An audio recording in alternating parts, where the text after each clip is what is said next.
Now question number 3, for that you have to refer example 5, section 14.4, that is statistics chapter. You have to refer example 5.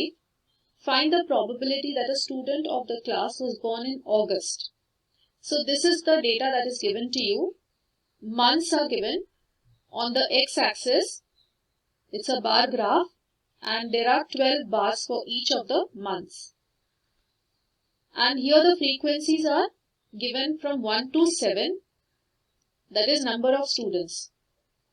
That is how many students are born in January, that is given by this bar, that is 3 students are born in January, then 4 in February and so on. This is the data given to you.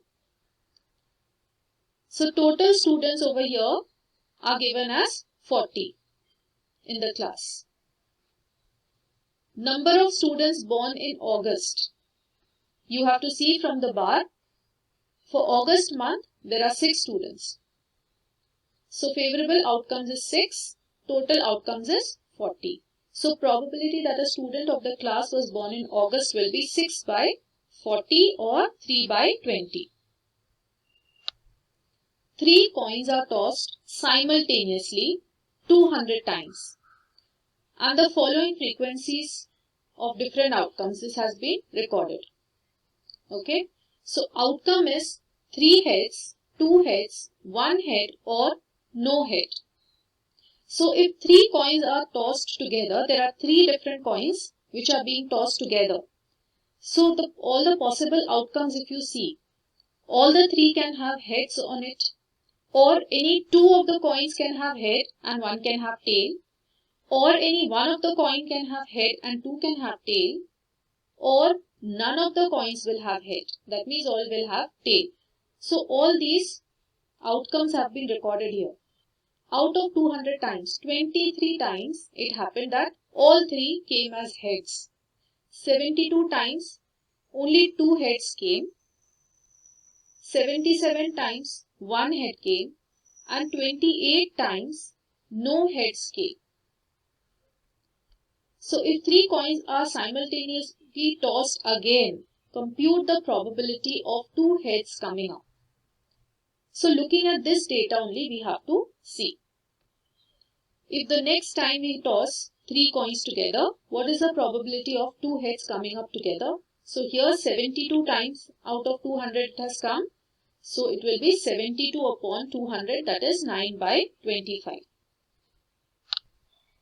An organization selected 2,400 families at random and surveyed them to determine a relationship between income level and the number of vehicles in a family. The information gathered is listed in the table below. So, less than 7,000. If the income of the family is less than 7,000 rupees per month, then how many vehicles they can have?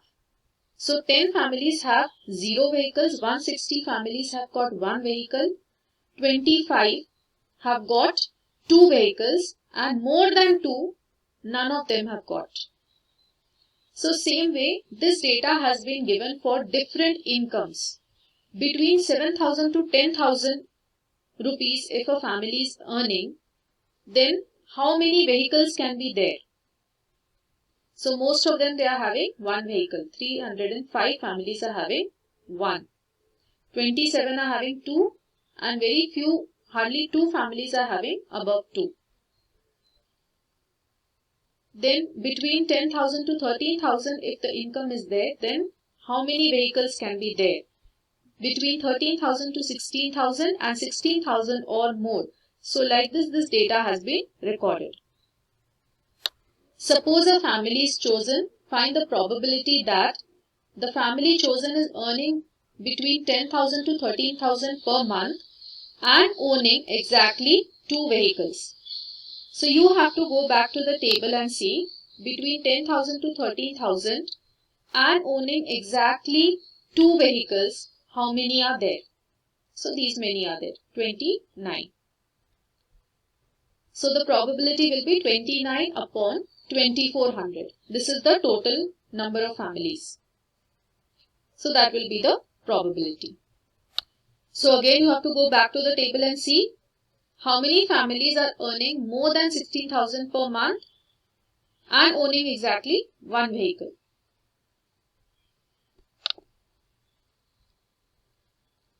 So there are 579 of them.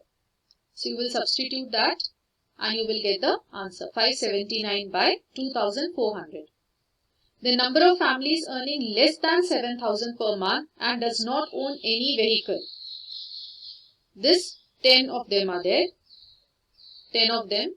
So 10 by 2,400, or you can reduce it to the simplest form 1 by 240. Earning 13,000 to 16,000 per month and owning more than 2 vehicles. So again see from the data, between 13,000 to 16,000 and earning above 2. So this is the value. So it will be 25 by 2,400 and reduced to the simplest form it will be 1 by 96. Now the last one is not owning more than one vehicle. Now for not owning more than one vehicle, you have to see both these columns. It can't be more than one. It can be either 0 vehicles or it can be 1 vehicle. So in this question, you will have to add up all these values. That is 10 plus 0 plus 1 plus 2 plus 1 plus 160 plus 305 plus 535 plus 469 plus 579. All these will be added up to get the favorable outcomes. These are all the families, that is after adding you will get 2062. These many families are not having more than one vehicle.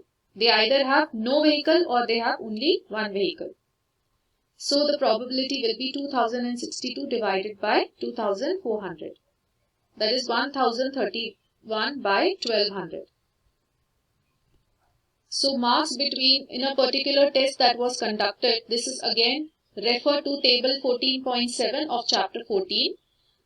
Marks are given and number of students who got those marks are given. So between 0 to 20, 7 got, 20 to 30, 10 got, and so on.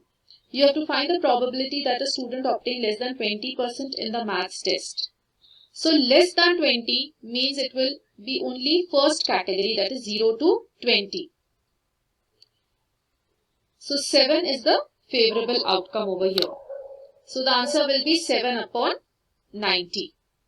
Total number of students are 90. That is also given. So 7 upon 90 will be the answer.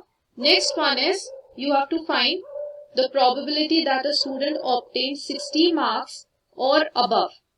Now 60 marks or above will come under this category 60 to 70, also 70 above. So 60 to 70 is also above 60 and 70 above is also above 60. So both these you will have to add up. So answer will be, the favorable outcome will be 15 plus 8. These will be the favorable outcomes and the probability will be 23 by 90.